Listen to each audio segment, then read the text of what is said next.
भाई हम मेटलर्जी में रिफाइनिंग की स्टडी कर रहे थे, जिसमें हम मेनली 3 टाइप की प्रोसेसेस की स्टडी कर चुके थे: distillation, liquation and electrolytic refining. बेटा चौथी पे आगे बढ़ते हैं, दैट इज जोन रिफाइनिंग, है ना। जोन रिफाइनिंग में आपको सबसे पहले जो प्रिंसिपल याद रखना है, वो प्रिंसिपल क्या है? जो प्रिंसिपल याद रखना है वो प्रिंसिपल है, the method zone refining is based upon the principle that the impurities are more soluble in molten state than in the solid state of metal। जो impurities होंगी वो क्या होंगी? molten state में more soluble in the comparison to solid state of metal. देखो metal की 2 state मैंने यहां पे दिखाई आपको, एक सॉलिड स्टेट, एक मोल्टन स्टेट। तो इंप्योरिटीज जो होंगी वो क्या बताई इसने? मोल्टन स्टेट में ज्यादा होंगी सोल्यूबल। कौन ज्यादा सोल्यूबल होंगी? इंप्योरिटीज। किस में? मोल्टन स्टेट में। ये पॉइंट दिमाग में सेट कर लीजिएगा, जॉन रिफाइनिंग इजीली समझ में आएगा। मैं फिर रिपीट कर दे रहा हूं कि इंप्योरिटीज जो होंगी आपकी, जो और थी उसकी जिसकी हमें रिफाइनिंग करनी है, उसके अंदर जो इंप्योरिटीज प्रेजेंट होंगी बच्चे, वो आपकी मोल्टन स्टेट में ज्यादा सॉल्युबल होंगी in the comparison to solid state. अब हमें करना क्या है? देखो अब हम यहां पे कोई एक इस टाइप का हीटर लेंगे,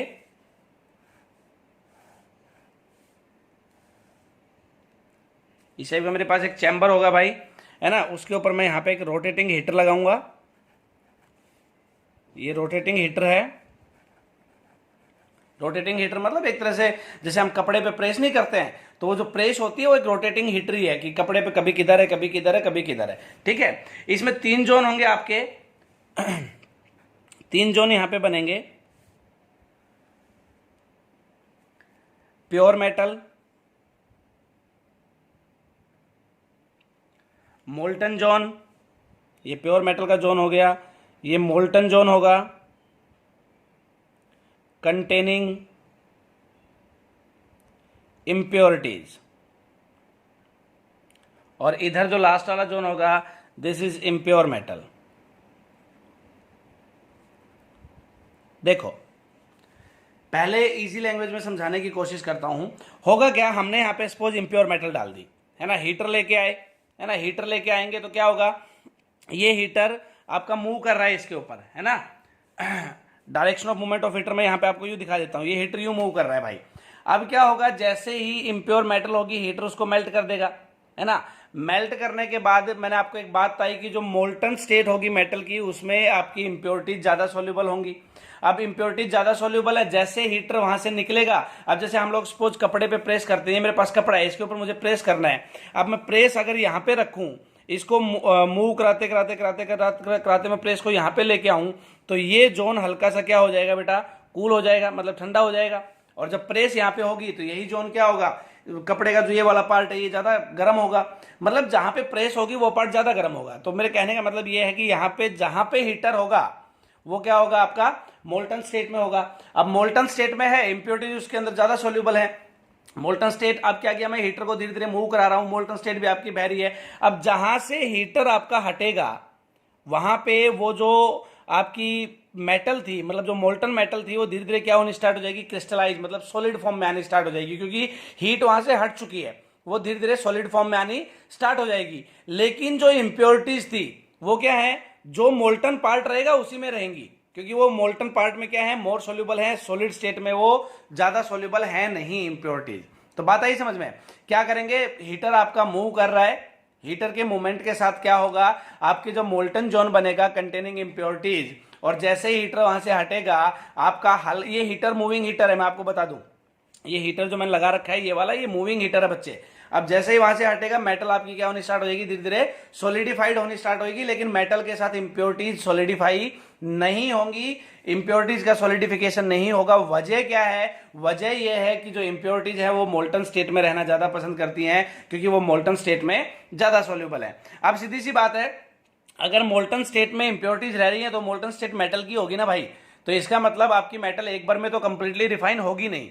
तो हम क्या करेंगे, इस मूविंग हीटर को बार बार बार बार बार बार इस पूरे के पूरे कंटेनर पे मूव कराते रहेंगे, है ना। इस बात को ध्यान में रखें, एक बार से ये प्रोसेस नहीं होगा, इसको सेवरल टाइम्स रिपीट किया जाता है, बार बार हम इसको मूव कराते रहेंगे, तब जाके आपकी जो एकदम प्योर मेटल है वो हमें मिलेगी और आपकी इंप्योरिटीज एकदम अलग रह जाएंगी। ठीक है ना भाई, इस बात को आप दिमाग में रखेंगे।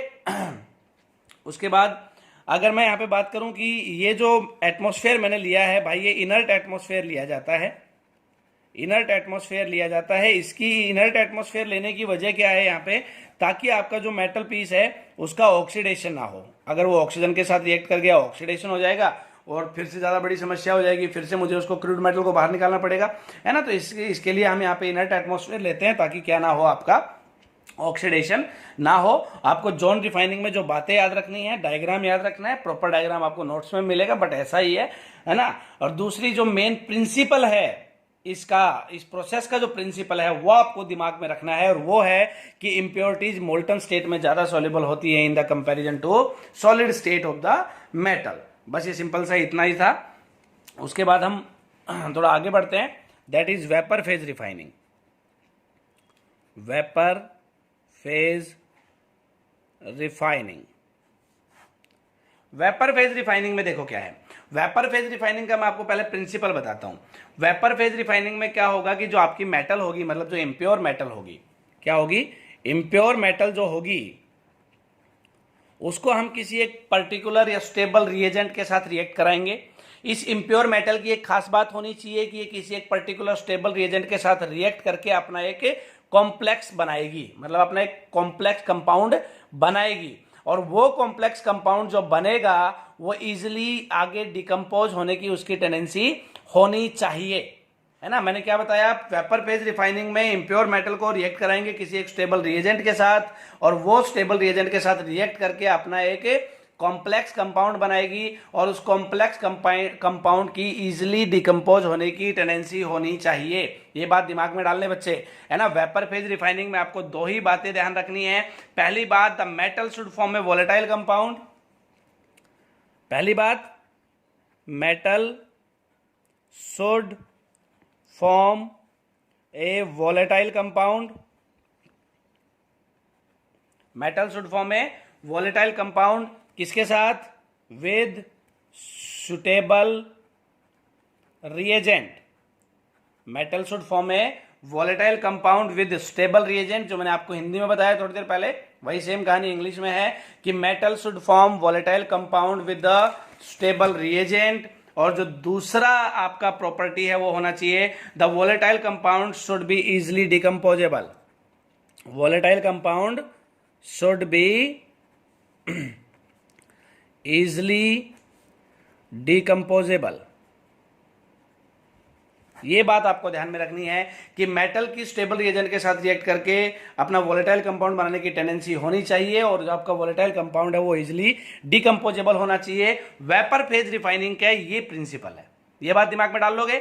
ये बात दिमाग में डालने के बाद जो आपका वेपर फेज रिफाइनिंग है उसको दो तरीके से कर सकते हैं, मैंने आपको कल भी बताया था। दो प्रोसेस इसमें आती हैं। पहली है भाई मोन्ड्स प्रोसेस। पहली कौन सी प्रोसेस है, मोन्ड्स प्रोसेस, बोर्ड में कई बार पूछी हुई है। मोन्ड्स प्रोसेस क्या है, it is used for refining of nickel. ध्यान रखोगे किसकी रिफाइनिंग के लिए यूज की जाती है बच्चे, ये निकेल की रिफाइनिंग के लिए यूज की जाती है। Use for the refining of nickel when impure nickel is heated, when impure nickel is heated in a current of carbon monoxide at 330 to 350 Kelvin। मतलब impure निकल लिया, ये यहां पे मेरे पास impure निकल है, ठीक है, सॉलिड फॉर्म में है। किसके साथ रिएक्ट कराना है, कार्बन मोनोऑक्साइड के साथ रिएक्ट कराना है, जो कि गैसियस फॉर्म में है। कितने टेम्परेचर पे, 330 टू 350 केल्विन के ऊपर, है ना। It forms volatile nickel tetra carbonyl complex. क्या बनाएगा ये, निकेल टेट्रा, इसके लिए वजह से आया टेट्रा कार्बिनल कॉम्प्लेक्स, ठीक है। ये बन गया मेरे पास nickel tetra carbonyl complex living behind the impurities. जब निकेल आपका कार्बन मोनोऑक्साइड के साथ रिएक्ट करेगा, निकेल टेट्रा कार्बिनल कॉम्प्लेक्स बनाएगा, इम्प्योरिटीज पीछे रह जाएंगी, है ना। The nickel tetracarbonyl thus obtained is then heated to a higher temperature, इसको हम फर्दर क्या करेंगे, ज्यादा टेम्परेचर पे हीट करेंगे, and higher temperature should be approx 450 to 470 kelvin. क्या होगा अब ये डिकम्पोज होगा, टूटेगा इतने टेम्परेचर पे, और क्या बनाएगा, निकेल प्लस 4CO, ये बनाएगा। अब बच्चों की कई बार शिकायतें क्या आती हैं, सर रिएक्टेंट भी सेम लिया, सर प्रोडक्ट भी सेम आया, क्या करें, है ना, रिएक्टेंट भी सेम लिया, प्रोडक्ट भी सेम आया। ठीक है, तो भाई मैं आपको एक बात बता दूं, जो रिएक्टेंट मैंने यहाँ पे लिया था, प्रोडक्ट जो यहाँ पे आया है, दोनों सेम है, इसमें कोई दिक्कत नहीं है। बट जो डिफरेंस है वो ये है कि जो निकेल यहाँ पे है ये इम्प्योर निकेल है, और यहाँ पे जो निकेल मिलेगा आपको ये प्योर निकेल मिलेगा। क्योंकि जब कॉम्प्लेक्स बना, जब ये कॉम्प्लेक्स बना तो ये कॉम्प्लेक्स सिर्फ निकेल के साथ रिएक्ट करके बना है, इम्प्योरिटीज पीछे रह गई, है ना। और यहाँ पे जो ये निकल था इसके अंदर इम्प्योरिटीज थी, तो कार्बन मोनोऑक्साइड सिर्फ अकेला निकेल के साथ रिएक्ट करके अपना कॉम्प्लेक्स बनाता है, और वो कॉम्प्लेक्स इजीली डिकम्पोजेबल होगा। उसको ज्यादा टेम्परेचर पे डिकम्पोज करके हम क्या निकाल सकते हैं, प्योर निकेल निकाल सकते हैं। तो आपको वेपर फेज रिफाइनिंग के दोनों प्रिंसिपल ध्यान रखने हैं। मोन्स प्रोसेस स्पेशली निकेल के लिए किया जाता है, आपको ये ध्यान रखना है, और वो जो रिएक्शन है वो क्या होगी आपको ये इसमें ध्यान में रखना है। ठीक है, दूसरा मेथड जो है वेपर फेज रिफाइनिंग में, that is VAN, Van Arkel process, Van Arkel method. वैसा ही है, सेम कहानी है ना। This method is very useful for preparing ultra pure metal by removing all the oxygen and nitrogen present in the form of impurities in certain metals such as zirconium and titanium। यहां पे एक आपको नई चीज मिली, zirconium और titanium जैसी metals के लिए वन आर्कल प्रोसेस का हम लोग यहां पे यूज करेंगे, है ना, इन दिस मेथड। और आपको एक बात पता हो, ये जिस टाइप की जो मेटल का मैंने नाम लिया है यहाँ पे, जिरकोनियम, टाइटेनियम, बेटा ये स्पेस टेक्नोलॉजी में इस टाइप की मेटल्स कहाँ पे यूज होती हैं, स्पेस टेक्नोलॉजी में इन मेटलों का हम लोग यूज करते हैं। ठीक है, तो स्पेस टेक्नोलॉजी में इन मेटलों का हम लोग यूज करते हैं। ठीक है, तो crude zirconium is heated in an evacuated vessel. Evacuated vessel का मतलब यहाँ पे एक तरह से खाली वेसल, एम्प्टी वेसल, है ना, विद आयोडीन एट 870 केल्विन। इसने क्या किया, जिरकोनियम को मुझे प्योरीफाई करना है, जिरकोनियम लिया, ये कह रहा है रिएक्ट कराओ आयोडीन के साथ in an evacuated vessel. Evacuated vessel का मैंने आपको मतलब बताया, खाली रिएक्ट कराओ कितने पे, 870 केल्विन के ऊपर। अब 870 केल्विन के ऊपर मैं इसको रिएक्ट कराऊंगा तो ये क्या बनाएगा आपका, ZrI4। ठीक है, अपना वही कॉम्प्लेक्स बना लिया। अब tungsten filament as a catalyst use करके, यहाँ पे टंगस्टन फिलामेंट का हम लोग यहाँ पे एज ए कैटलिस्ट यूज करेंगे, और इसको जब मैं 2075 केल्विन के ऊपर, फिलामेंट मैं लिख दे रहा हूं यहाँ पे, W means tungsten, tungsten filament यहाँ पे लिया मैंने, 2075 पे रिएक्ट कराएंगे, डिकम्पोज हो जाएगा, और डिकम्पोज होके बनाएगा Zr प्लस 2I2। बात वही जो मोन्स प्रोसेस में थी, सेम कहानी, रिएक्टेंट और प्रोडक्ट सेम है, लेकिन आपको पता है ना डिफरेंस क्या है, ये जिरकोनियम इम्प्योर है और ये जिरकोनियम प्योर है, ये फर्क है। ठीक है, तो वेपर फेज रिफाइनिंग में आपको ध्यान रखना है कि आपकी जो इम्प्योर मेटल होगी वो स्टेबल रिएजेंट के साथ रिएक्ट करके बच्चे क्या बनाएगी, अपना एक डिकम्पोजेबल कॉम्प्लेक्स बनाएगी, जिसको ज्यादा टेम्परेचर पे इजीली डिकम्पोज किया जा सकता है, और उसको ज्यादा टेम्परेचर पे डिकम्पोज करने के बाद जो मुझे प्रोडक्ट मिलेगा, जो मेटल मिलेगी, वो आपकी एकदम प्योर होगी।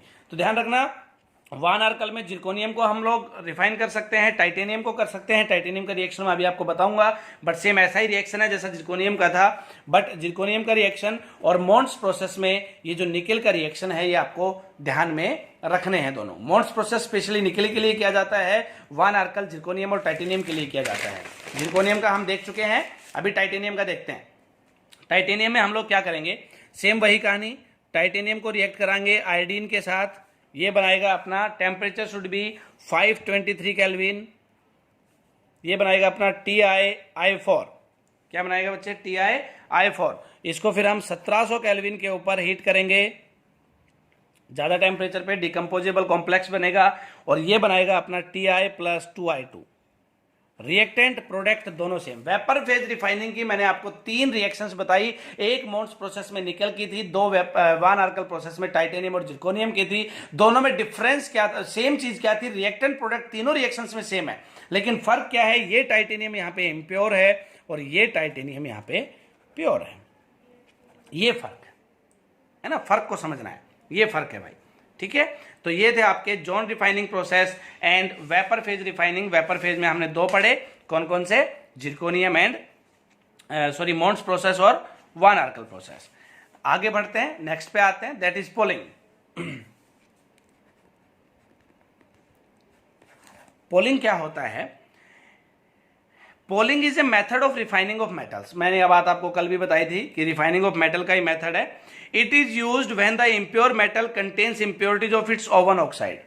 कब यूज करेंगे? जब आपकी जो इम्प्योर मेटल होगी, इम्प्योर मेटल जो होगी, इस इम्प्योर मेटल में जो इम्प्योरिटीज प्रेजेंट होंगी वो किस चीज की होनी चाहिए? इट्स ओवन ऑक्साइड, इसके खुद के ऑक्साइड की होनी चाहिए।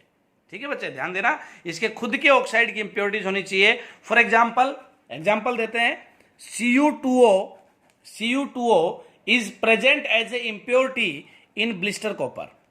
इन ब्लिस्टर कॉपर, ब्लिस्टर आपको पता है ना, छाला टाइप, जो आपको मैंने इस चैप्टर में बताया। तो Cu2O is present as impurity in blister copper. SnO2 is present in tin, SN है ना। ये देखा, Sn का मेटल था, इंप्योरिटीज इसी के ऑक्साइड की है, कॉपर का मेटल था, इंप्योरिटीज इसी के ऑक्साइड की है। तो इस टाइप की जब इंप्योरिटीज प्रेजेंट हो, इंप्योर मेटल में खुद के ऑक्साइड की ही इंप्योरिटी प्रेजेंट हो, वहां पे हम लोग पोलिंग का यूज करेंगे। अब ये कहानी क्या है पोलिंग की, ये समझाते हैं। The molten impure metal is stirred with green wood pole. जो आपकी इंप्योर मेटल है उसको पहले मोल्टन स्टेट में लेके आएंगे। किस में लेके आएंगे? मोल्टन स्टेट में लेके आएंगे। मोल्टन स्टेट में लेके आने के बाद उसको ग्रीन वुड से, ध्यान देना क्या यूज किया यहां पे, ग्रीन वुड से स्टीरर करेंगे, ग्रीन वुड से उसको हिलाएंगे। ठीक है भाई, जैसे अपने घरों में जानवरों की ये भैंस वैस की जो चाट वाट बनाते हैं, आपने देखा होगा लकड़ी से उसको रोटेट कराते, चमचा वमचा तो रखते नहीं है ना। तो ग्रीन वुड से हम इसको क्या कराएंगे? स्टीरर कराएंगे। और होगा क्या, at this high temperature would liberates hydrocarbon gas. जो ग्रीन वुड है वो क्या लिबरेट करेगी अगर जलेगी तो? हाइड्रोकार्बन गैस रिलीज करेगी, such as methane which reduce any oxide present in the metal. देखो कहानी क्या थी, इंप्योर मेटल को मोल्टन स्टेट में लेके आए, ग्रीन वुड से उसको स्टीरर किया। ग्रीन वुड से स्टीरर करेंगे तो वो क्या रिलीज करेगी? हाइड्रोकार्बन रिलीज करेगी, लाइक मिथेन। अब ये मिथेन क्या है ना, किसी भी ऑक्साइड को क्या कर सकता है? रिड्यूस कर सकता है। फॉर एग्जांपल कॉपर का एग्जांपल उठाते हैं, इंप्योरिटी क्या थी? Cu2O, खुद के ऑक्साइड की थी। मोल्टन स्टेट में लेके आए, ग्रीन वुड से स्टीरर किया, ग्रीन वुड ने क्या रिलीज किया? मिथेन रिलीज किया, है ना। ग्रीन वुड ने मिथेन रिलीज किया, ये रिएक्ट करेगा इसके साथ, क्या बनाएगा? 8Cu plus CO2 plus 2H2O। ध्यान देना, ऑक्साइड रिड्यूस हो गया है, किस में आ गया है? कॉपर। ये कॉपर क्या है? फिलहाल प्योर है ना। तो इसको बोलते हैं पोलिंग। पोलिंग में करना क्या है आपको ध्यान रखना है, जो मेन पॉइंट है वो क्या है कि उस टाइप की इंप्योर मेटल्स के लिए इसको यूज किया जाता है जिसमें खुद के ऑक्साइड की क्या प्रेजेंट हो भाई? इंप्योरिटी प्रेजेंट हो। ग्रीन वुड से उसको स्टीरर करेंगे, ग्रीन वुड मिथेन रिलीज करेगी जो ऑक्साइड को क्या कर देगी? रिड्यूस कर देगी। इतनी सी कहानी थी पोलिंग की, है ना। आगे बढ़ते हैं, दैट इज क्यूपलेशन।